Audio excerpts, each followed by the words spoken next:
A Casa do Comércio, localizada na Avenida Tancredo Neves, em Salvador, é um marco da arquitetura moderna.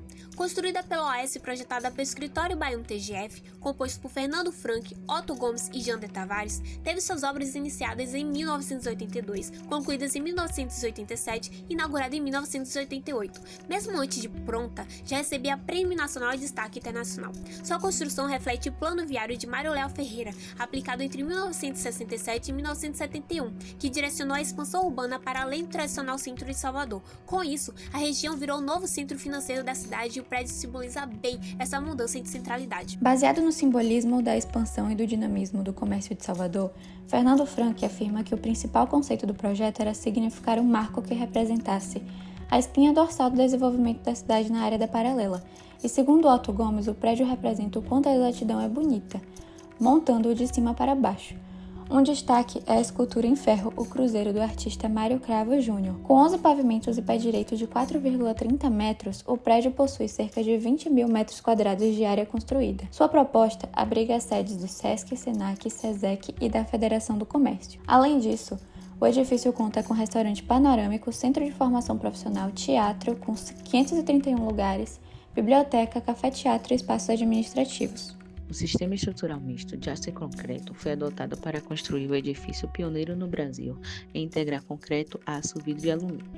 Por ser um modelo de inovação, a construção apresentou alguns desafios, como a necessidade de estudos específicos, desafios com a logística urbana para o transporte, montagem e instalação de peças e necessidade de acompanhamento técnico constante. Na construção do edifício, inicialmente foi realizadas 2 torres de concreto armado que servem de apoio para o restante da estrutura. Posteriormente, essas torres foram revestidas por estruturas metálicas sobrepostas. Uma das maiores inovações foi a utilização de estruturas metálicas com treliças longitudinais e transversais interligadas entre si.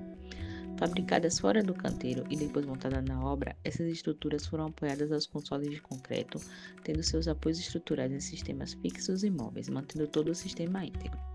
O sistema estrutural conta com estruturas de aço que vencem um vão de 30 metros, formando balanços e compondo a base em que se apoiam as vigas e as lajes de piso, permitindo a criação de espaços internos amplos e adaptáveis, sem necessidade de pilares intermediários. Sobre as treliças foram montadas lajes metálicas com preenchimento leve ou em concreto com formas metálicas colaborantes. Por fim, os perfis foram fechados por painéis metálicos e vidro temperado com película de proteção solar. A estrutura mista permite uma maior leveza estrutural e rapidez na execução. Foram utilizados na construção 80 mil metros de fios elétricos, 70 mil sacos de cimento, 8.500 metros quadrados de vidro e 475 toneladas de aço de alta resistência e baixa liga, ASTM, A441 do tipo Neocolor, fornecido pela Companhia Siderúrgica Nacional, o qual as características foram essenciais para a viabilidade do projeto, permitindo que fosse executado de forma inovadora e precisa. Quanto à escolha da solução estrutural, ela dialoga com a forma e o conceito arquitetônico, pois a estrutura ela é parte visível e protagonista da forma. O edifício queria romper com a arquitetura tradicional.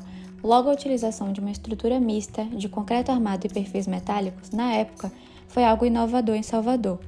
Essa solução permitiu criar grandes vãos livres e formas ousadas, fazendo com que o edifício flutuasse visivelmente, com volumes suspensos que se projetam sobre o térreo, utilizando uma arquitetura de cheios e vazios, além dos materiais utilizados em um sistema estrutural aparente reforçarem o conceito de modernidade. Seu projeto atípico trouxe consigo grandes inovações, como a utilização das estruturas metálicas, com treliças longitudinais e transversais interligadas entre si, a combinação eficaz de materiais e desafios construtivos, conferindo leveza e modernidade à estrutura, design modular e flexível, permitindo a criação de espaços internos amplos e adaptáveis, sem a necessidade de pilares intermediários, e a sua própria estética ousada, que tornaram o edifício um marco visual na paisagem urbana de Salvador. Embora o projeto original da Casa do Comércio não tenha sido concebido com foco em sustentabilidade, porque na época não era um tema ainda muito relevante e muito tratado,